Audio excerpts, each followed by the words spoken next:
about 2.5 hours from San Francisco or the city by the bay, and we'll see what we can find along the way. Right now, our itinerary is to go visit Jim Austin in Oakland, Wrought Academy, and then we're going to go across the bridge and visit Jefferson Mack, who's sort of the king of architectural work in the Bay Area. And I've known all these guys for, I don't know, probably at least 15 or 20 years.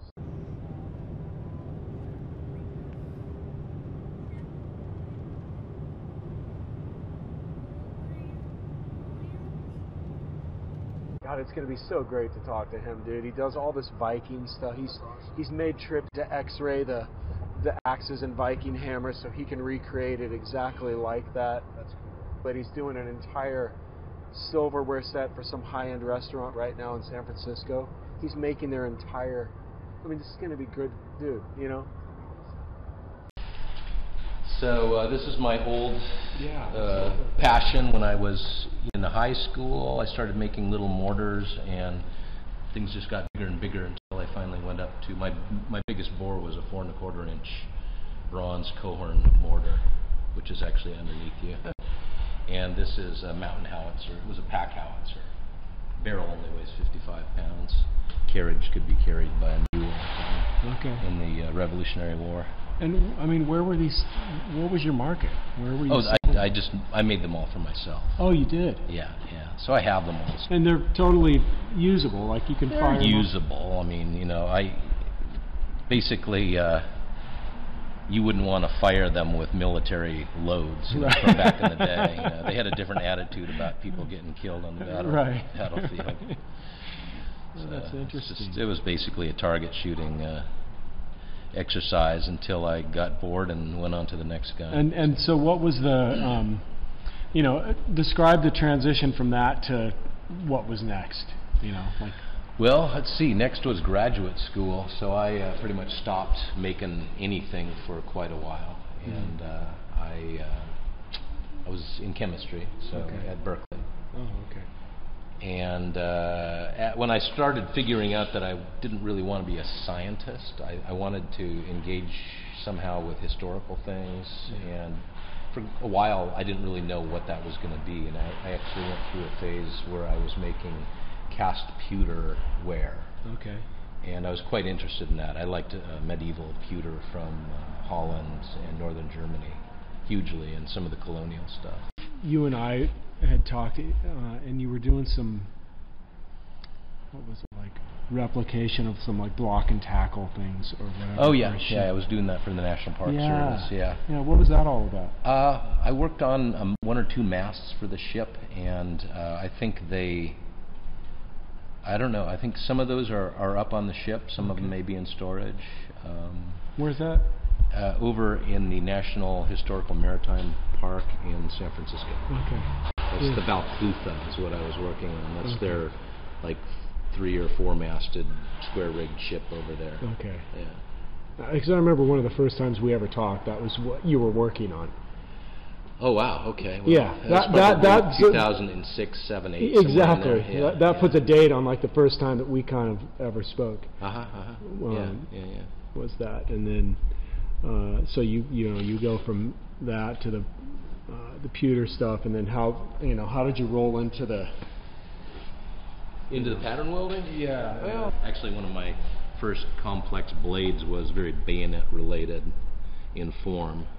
Doesn't have a ring for the barrel up here or a lug down here for the. Are these bayonet? No, they aren't. It's just that this one sort of referred to that earlier period. That's something I did for my dad back in 1980. That was my first knife. I like the handle on that. Yeah, it's ebony, back when ebony was like not a sin to possess. I don't consider myself a knife. I'm certainly not a sword maker. Okay. But you can do it. I mean, you could do it, or I could do it. Yeah. But there's way too much to learn about sword construction and balance for me to really go down that road. And I wouldn't really be satisfied, I think, with anything I made along those lines. My real interest is axes, woodworking axes. And then, so you went from some of the pattern welding stuff, and then what's really brought you to the Viking axes. I know that you went to where, Sweden or Norway, and then you know, tell me about that a little bit. Well, the Viking axe interest actually started before that. I went to Sweden for the first time in 2014, I believe, but I returned there for an actual sort of study trip in 2015 and 16. Okay. Viking axes for me started in about 2010, I think, and it was because of Jeff Pringle and his interest in all things Viking, basically. Right. And I was looking for interesting axes to forge, and that just kind of fell in my lap at a crucial time when I was looking for an excuse to forge axes. And there was not a lot of in-depth knowledge of how they might have been forged, actually, and some assumptions were being made that I didn't think were well-founded. So since people seemed to discount the possibility that the eyes were wrapped and welded, I just said, well, that could be done, and it would still fulfill all of the requirements, like that you couldn't see the joint. You can weld a joint so you can't see it. Right. So I just thought that I would show people that some of these things seem more like assumptions than research, and I managed to show that. And I had quite a long thread in the Bladesmiths forum. As I went down like 6 or 8 blind alleys that didn't work out, and finally came up with something that seemed more plausible. Did you actually, I don't know if I heard this, or if you were to look at this stuff and x-ray it? Oh, well, they do the x-rays, of course. Okay. Yeah, but I've been into the conservation rooms at the Norwegian Historical Museum. Were you able to like make any discoveries there that were new to you? Well, it was interesting to talk to them. They don't necessarily x-ray everything, you know. In fact, I think until recently people weren't necessarily interested in how things were made.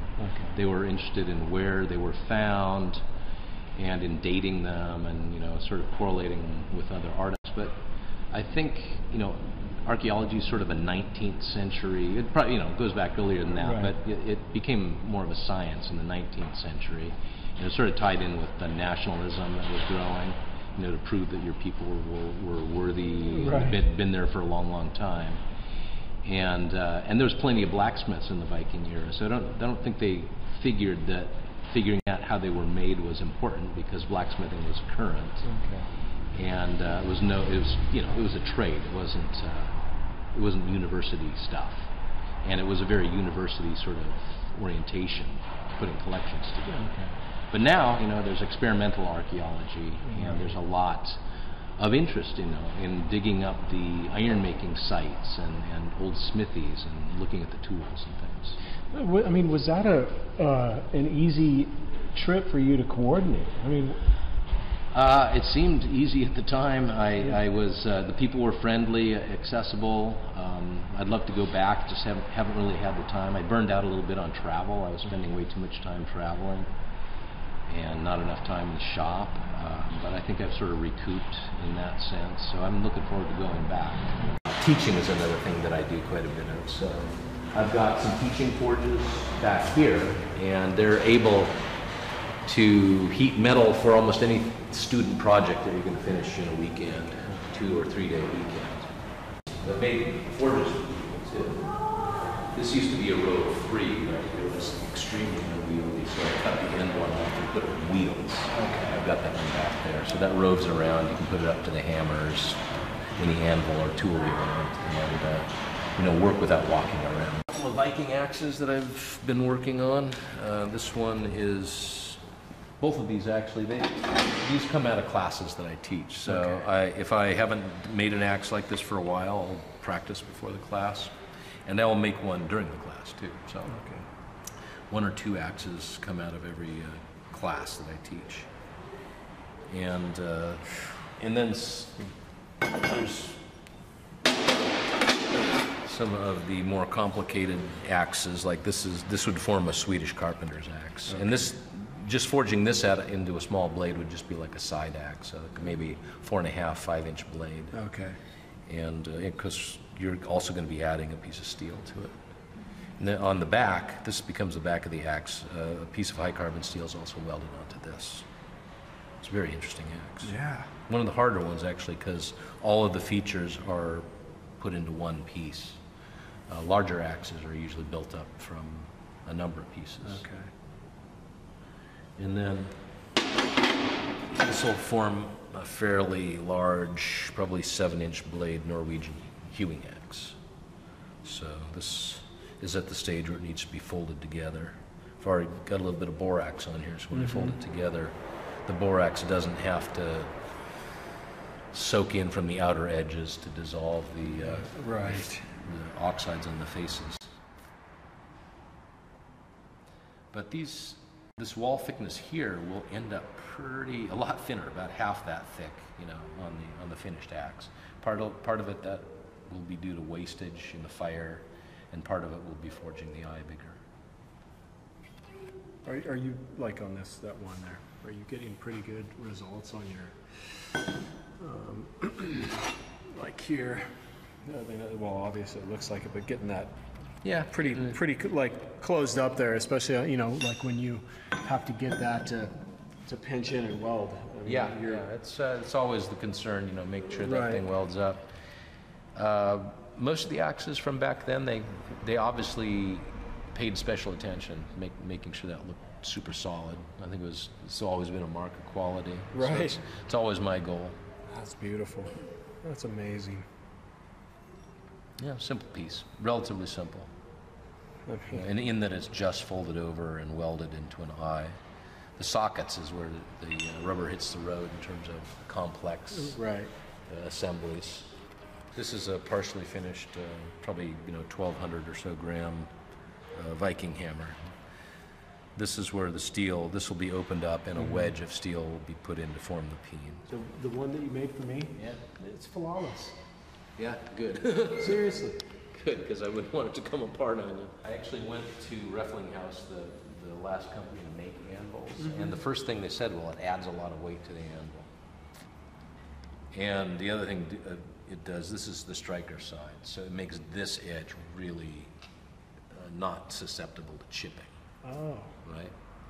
So they could sharpen a tool here with heavy work. I see. And it's not going to chip because it's such a blunt angle. Yeah. But the first thing they said was it adds a lot of weight, and they like that. This anvil's made up of, I'd say, up to 15 different pieces welded together. Both horns, the middle, and the face. That's 4 already. Then there's probably a number of pieces that get into this, and then each of these things is a separate piece added to it. You know? So pretty soon that just gets way up there in part numbers. The base is very stout. Yeah. Very stout. Sort of a collector's item, but I haven't serviced. So. Is this a new acquisition here? No, I got that in about '96, I think. In a town called Langenlonsheim in Germany. You imported that? Yeah, traded them on site. Really? Yeah, and after that, it's just a matter of calling what they call a Spedition in Germany, and they just come and pick it up, and 3 weeks later, it's in the Bay Area. I've been looking for softer than mild steel for a long time. I probably started 6 or 8 years ago, just calling random steel suppliers and mills, and always getting hung up on right away. If I wasn't interested in 100 tons, it's just like a hang up. So I finally got a place called Keystone Steel and Wire in Peoria, and they didn't hang up on me. They were actually kind of interested in the fact that I was a blacksmith. So they donated a 50-foot billet of steel. They cast hundreds of these a day, and they weigh about a little over 2 tons. Okay. And they were good enough to cut it in 10 equal pieces, and my job is now to find blacksmiths who want to try it out. Okay. The only problem with it is it's 5 inches square, and it's a little daunting, I think, for a lot of smiths in terms of breaking down and putting under a hammer. Sure. What kind of got you to, why did you want this? What are you going to use it for? Well, I've been forging axes for quite a while, and if you forge them traditionally and forge weld them by wrapping, there's just a ton of forming that happens. And in the best days, they had much softer steel to work with, and I just thought, why don't we have that now? Right. Have you tried some of it? I have. It is definitely soft. Okay. Yeah, it's especially, you notice when it's getting cooler and even cold. It's quite soft when it's cold. Okay. It's actually alloyed with boron, a very, very tiny amount of boron that keeps the nitrogen from leading to hardness. Okay. And what were you using before this then? For your mild steel the whole time. All right. Yeah. Okay. I'm not really into wrought. Okay. And my favorite axes made in like Sweden and Norway, I think they, at least in the late 19th century, I believe they had cast soft steel, so grain-free, very soft steel to work with. So if you actually, there's no grain to it? There's no grain. It's a modern steel in every sense, and the bulk of this goes for making wire or sheet for deep drawing. Okay. Their plant actually makes wire, and they were, I think, Red brand barbed wire, which was a big thing in the late 1800s and early 1900s, fencing the West. So their plant makes rod, and they make hundreds of miles a day. Is this forge weld easier than mild? I'm not sure if it forge welds easier. My feeling it probably does. It's got a few other characteristics. One is that it conducts heat a little better than mild steel, so you get more even heats in your forge welding areas. And I have a feeling it might oxidize a little less quickly, and it doesn't burn, it melts. Really? Yeah, that's a really odd fact to notice. Like, you're used to pulling a piece of, maybe the occasional piece of mild steel out of the fire that's a sparkler. Yeah. This will drip in the fire. You won't even know it's dripping away. Okay. So it gives you a different appearance in the final product. These are oyster knives that I'm making out of self-smelted steel. Quite the project. Shucked like 150 or 200 oysters right there. Really? Yeah, and I eat about half of them. When you guys actually, were shaping this shucker, what made it perform better, as it evolved, sort of? What, was it the tip or the contour or what? The tip takes a huge amount. It takes all the abuse. Okay. Like if the oyster's scratching the blade, almost all of the scratches, all the deep scratches are in the front half inch. Okay. And then there's a few back here from running it over the shell. So, they're not supposed to be sharp. You don't want to scrape the shell up too much. So it's basically getting into the joint and cutting it a little bit and then using the knife to open it. Okay. So I could tell by the way the knife was reacting to the shell that as the process went, I was actually kind of rebuilding the tool a little bit, and then the end result was how I'm designing all of these knives, the grind. So that the tip has a fairly blunt grind, and the edges are only somewhat sharp, close to sharp for the first half of the blade, and then they actually become a bit round. Okay. Because when your skin gets wet, if you're shucking for a fairly long period of time, it's a lot easier to cut yourself. So this is all steel that's been smelted. It is high carbon steel that's been smelted from magnetite beach sand. Okay. So when these are etched and polished, you'll see a pattern. I can go get a knife that has got that. Yeah, I'd like to see that. Go get that. Okay. That's what Peter likes about it. It's not a loud pattern weld. It's actually just the structure of the layers that were folded together to create the blade. So that was a successful knife, and it was the prototype for the rest of the blades, which I will hopefully follow up with some like surgical stainless blades that are a lot less expensive. Technically it'll be more like a surgical instrument for oysters.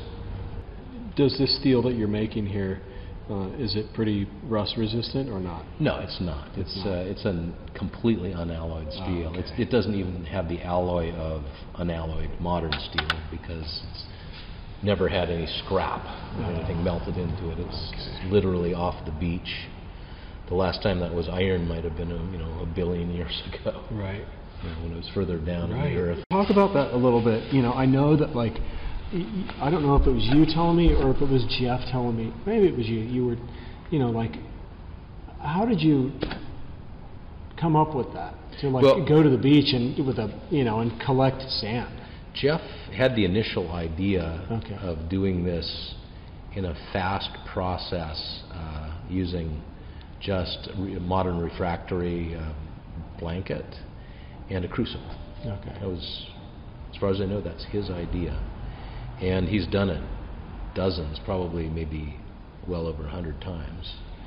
Maybe over 200 times, I don't know. But he's smelted a lot of metal that way. And the source of the iron is magnetite, and the magnetite is actually from the Sierras. Okay. So it's these grains of magnetite exist in the sort of granite-like formations out there. And it's just weathering out all the time. Why did you guys choose to make these out of this? Just because you were making it? Well, Peter at Pallet thought, like, the concept of using sand from the beach to make a knife to serve oysters with was just it was just sort of like a no-brainer. I mean, it was like, this was my Waterloo project. It was flatware for a restaurant called Pallet that is got a location in San Francisco now, and they're working on a second location. Peter Hemsley is the chef owner of the place, and they've been really good to work for so far, and looks like it will be for hopefully a long time. And are these your designs, or did they have the design? It doesn't really look like much of a design, right? But I did it for them, so they're all marked for Pallet with my initials under it. And I worked a lot on the proportions. Jürgen Harl, my friend, who's at the shop fairly often, he's way into cooking and whole animal roasting and stuff like that. And he's really a critic of every aspect of cooking and eating. So he advised me on proportions, weight, balance of the stuff. So I was really happy to get into that with him. I mean, it's got a great feel. It's soft. It feels light. Yeah, they're actually pretty heavy. They're big, Yeah. But they look good. They feel good. The spoons actually came out nicer. I think they're the ones whose finish improved the most. Okay. But you'll notice, like, this is it's basically 10 gauge stainless here, and it's forged down quite a bit in the tip, so it's not front heavy. Okay.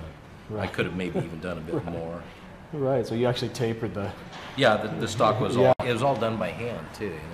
It was done with a good 4-pound rounding hammer. I mean, that's amazing. I love it.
Couple left over, but and then they wanted to swirl with that design, but that's come and gone. That's 6 years.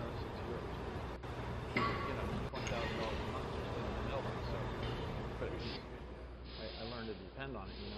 Yeah, I was just explaining that I had a really good. I sold a design to Restoration Hardware, and they picked it up and they had it made in China, and I just got residual royalties on that, and that was great. But it's wonderful. It's what you know.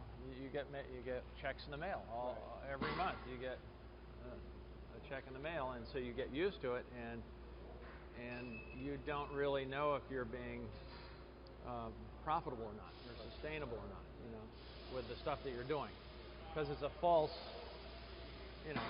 bottom, if you will, you know. So when it stops, then you start finding out you can't pay the bills, and you're wondering why, you know, and then you start looking at, are you making money doing all this other stuff? And so how did you transition out of that then? You know, I mean, once that kind of tapered off, and then you freak out. There's a nice chunka. I figure we can do one of these too. You freak out. You go, oh shit! You know, what am I going to do? Did you have to actively go out and market yourself again? Or yeah, you got to get on the. Yeah, you got to dial and smile. You got to get on the phone and call people and look for work and. But you know, it was pretty touch and go there for a while, and luckily we got a big job last year that was. It was just this gun rack for a guy in Minnesota. Yeah. It was a $100,000 gun rack because the architect designed the gun room. Okay. And I knew her, and she called me because she said, you know, this guy's great. We worked together before, she said, well, you know, how many guns can we put on these racks? And I said 76, you know. And so we got on the phone with the owner, and the owner said, how many guns? And we said 76. And he said, I've got 450. So we got a problem. You know?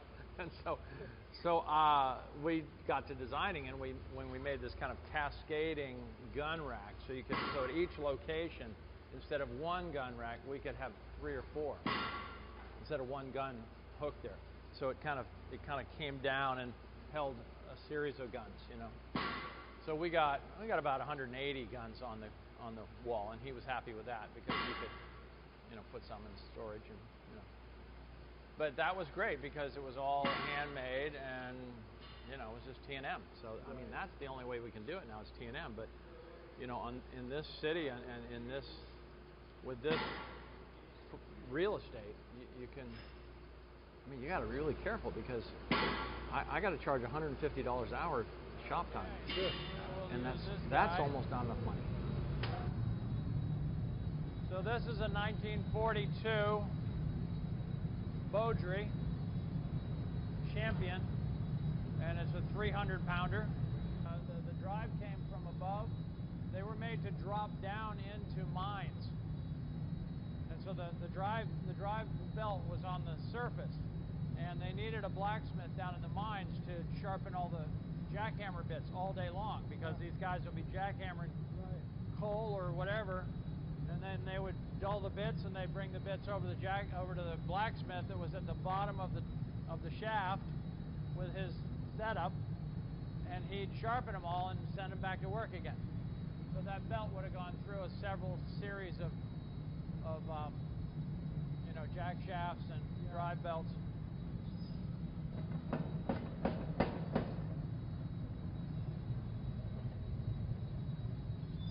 Like this gate here, I mean, I think we figured 300 hours in that, and now we're about 600. You know, so we gave them a price, and we can't not do it just because we ran out of money, of course. You got to do it. And so, you know, it's actually 2 gates, and it's just insane. So right there, that's what the finished gate looks like. But this is all bronze, so just the metal here is a lot of money. But I mean, the mechanics are just amazing. Because we've got a Cremone bolt here, you see. So that opens so you can.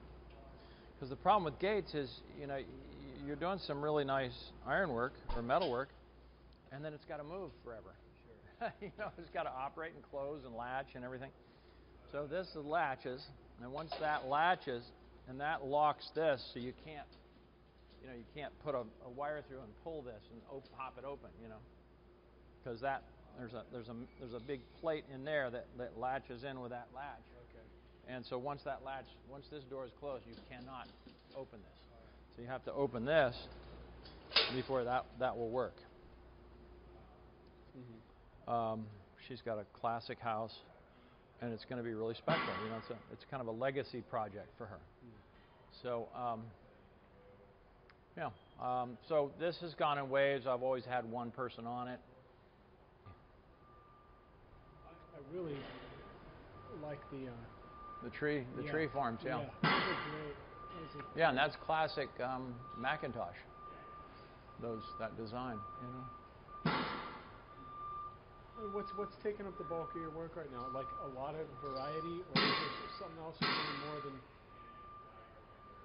Well, we do large jobs. I mean, this is a $30,000 job. We've got that garden job, which is probably a $200,000 job. So it's got a bunch of arches, bunch of trellis. We've basically got 200 feet of trellis, tunnel to do for a large. It's an English, traditional English fruit garden down in Woodside, and that's just big work. It's nothing particularly distinctive. It's just a lot of work that they can't go and buy that stuff. Right. So that's where we come in. I mean, that's our motto is, when you can't find it in a catalog, you come to us. So there's that, and but it's a juggling act, and it's always, you're always juggling to keep the cash flow so you can pay payroll. I mean, my payroll is $30,000 a month. And so then you got the rent on top of that, and the expenses, and it's horrendous. It's not for the faint of heart.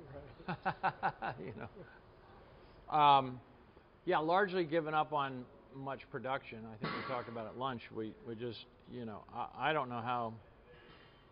I mean, the production I've been involved in lately was the restoration hardware, which was all made in China, and then brought over here and sold. I mean, those lighting fixtures, which I sold for $4,200 when I made them by hand. They sell at Restoration Hardware, or their version of it. It's a dumbed down version. It's not as nice at all. They sell them for about $1,200 to $1,500. Okay. So that means they're buying it. The money situation. You know how the production. So right. For retail. So if you have a candlestick that's $100 in the USA, you can go in and buy it for $100. That means they got it landed here for $40. Okay, and that's called a 60% margin. Okay, so they want to make 60% of that sale of $100. Okay, so that means they want to get that candlestick all paid for, wholesale for $40. Okay, so that means someone in India put it on the boat for $20. All right, so it was bought at the wharf, in theoretically in India, in Mumbai, for $40. I mean $20, right? Yeah. And that means that it came from the factory in Delhi for $10.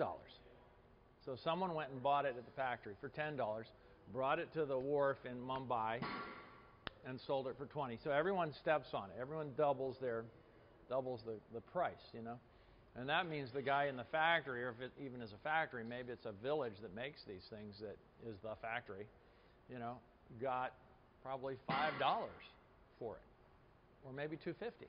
The guy that made it probably gets $2.50, yeah. And so then we're paying. Here it costs $100. So with that kind of economy in existence here, I can't sit in San Francisco and make something and sell it, double the price, or have the price quadrupled because it goes through a couple hands. I mean, anything I make that goes down to the gallery, they're going to sell it, and I'm going to get 50% of that sale price. Okay, because the gallery has to make their money to survive. Yeah. So it's not, and San Francisco, this real estate is ridiculous. I mean, we're coming up to. We're at $1 a square foot now. and we're coming up to 2. So when my lease is up, this place is going to double.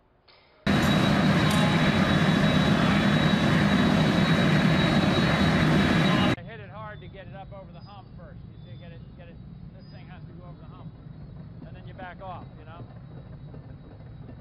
it's always kind of back and you're in and out. It's a fluid thing. You can't just set it and expect it to go, because it'll start spinning and get away from you. You know.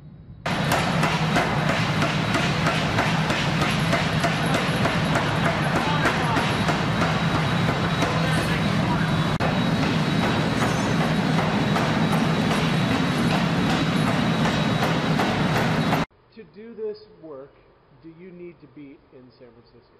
You know, well, for the billionaires here, right? Yeah, I do. Yeah. I kind of do. I don't really. I mean, that guy I did the gun rack for last year, he was in Minnesota, and I never met him. Right. So I don't have to, but people feel better if you're accessible. Okay. You know, even if they don't come here, it's local. You know, I always, you know, it's easier to grab. You know, it's the bird in the hand is worth 2 in the bush. You know, it's easier to if you can go to the site and make face contact, you know, eye contact, sure, you're going to get the job more likely than if you don't have a face that they can, you know, match the job to. You know, so it really is. So say if I moved to Nashville or something, I don't think I'd have any. You know, I might have a few contacts out here left over from 25 years, but you know, I think I'd have to make a whole new group of clients. You know, develop a whole new group of clients. But you know, I am getting older, so you know, maybe it has been suggested that I might want to retire, but I'm not going to stop working. I'm always going to do this. Right. I'm always going to make things, you know, because I'm a maker, you know. Great. And then the subsequent emails, she sent me an email that she shouldn't have, which said basically, well, I don't like this guy, but let's keep him in there so it looks like we're looking at some other people. And then she's talking about me, you know, and I realized there's no way I'm going to get this job, you know. And so I had it designed in AutoCAD and my files and everything for about 2 years, and I thought it was a pretty good design. And you know, these designs that are good, they want to live, you know. They want to live. Yeah. And so at some point you got to do them, you know. And so I finally just said, okay, let's do it. So it's actually very heavy.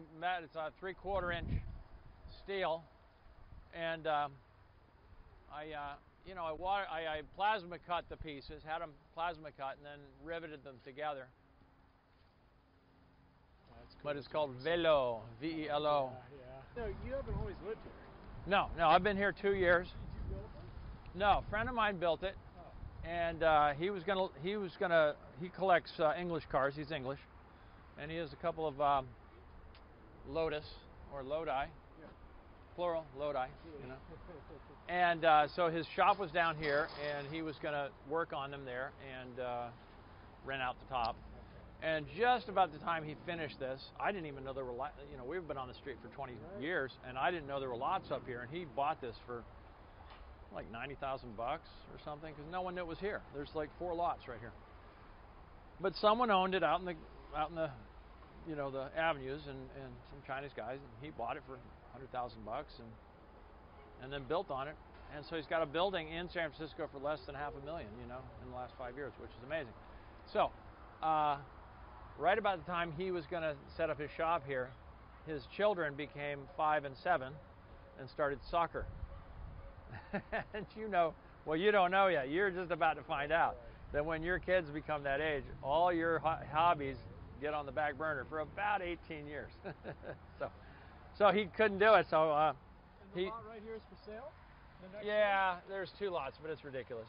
$750,000. So here you see the balance of the artwork that you saw at the restaurant today, and everything else. I had a couple gallery openings. I've had a couple, probably 2 or 3, and I've shared it with other artists. But it's a hard sell. You gotta. I mean, we're in a bad part of town. It's kind of a, you know, people from the nice side of town with money feel like this is a dangerous part of town, you know, and they won't come down here for anything. So, but we've had a couple of openings that were successful. employing people today, like finding people, skilled people, you know, or can you bring in guys that don't have a lot of skill, and can they, you know, that seems like such a, I don't know if it's complicated or not. Yeah, totally. Yeah, I've had, you know, at one point I had 18 employees, you know, we were in production. This craft was traditionally learned when you were 13, you started at it, you know, so the apprentice, the traditional European apprentice system started when you were 13. And at that time, you know, the kids were in training or school or whatever until they were 12 or 13, and then it was decided what are they going to do. They're going to be a woodworker, they're going to be a metal worker, are they going to be a, you know, whatever. And it really was decided for them at that point what their career was going to be, what their livelihood was going to be. And that was great because so much of this work is muscle memory. You know, so much of what you have to learn. It's more intense than you know, the 8 years that somebody studies to be a doctor, almost, you know, because you've got to assimilate all these you know, muscle memories so that you know how to work the metal. You've got to start this craft when you're 13. I mean, I started when I was 8, you know. I mean, I started banging metal, you know, when I was 13. I've done it since then, you know. Sure. And I was a woodworker for many years. That was first, and then but it was always with the aim to do blacksmithing. That's what I wanted to do. Everything I did, you know, up until I finally quit woodworking, quit everything else I was doing to stay alive, you know, and said, I'm going to starve, but I'm going to be a blacksmith. But I was always with the aim to be a blacksmith, you know, because it was just in my bones, in my blood, you know, something. It just spoke to me, you know. So we do have a problem with new kids coming along, because I mean, those kids down here, they want to get it real quick, and you can't get this real quick, you know. So we were also talking about the future of blacksmithing. I don't know what that is, you know. As we say, the millennials are not really that interested in this form, you know, in buying these things. You know, we have what I call a FedEx culture. You know, you go online and you buy it, and it gets delivered to you the next morning. You know, it's out of a catalog. It's, you know, right. And the things we make, you can't do that. You know, you can't have it tomorrow morning. You can't get it online. You gotta make, you know, we gotta design it. I mean, that's the thing. I mean, no one knows that we gotta design everything we make, so we know how to make it and how to price it. You know. So yeah, I don't know what the future of it is. These are all Brent's hammers that I have here. There's one. And then these ones he made for me years ago. I took him this one. This is a Japanese Carpenter hammer. And I said, I love this. I love the distribution and everything, but I want it bigger. I want it bigger so I can... So he blew them up for me. So that's a real nice one right there. That's my design. You never made any more of these, did you?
Did you need a way to pull it apart, or was there something?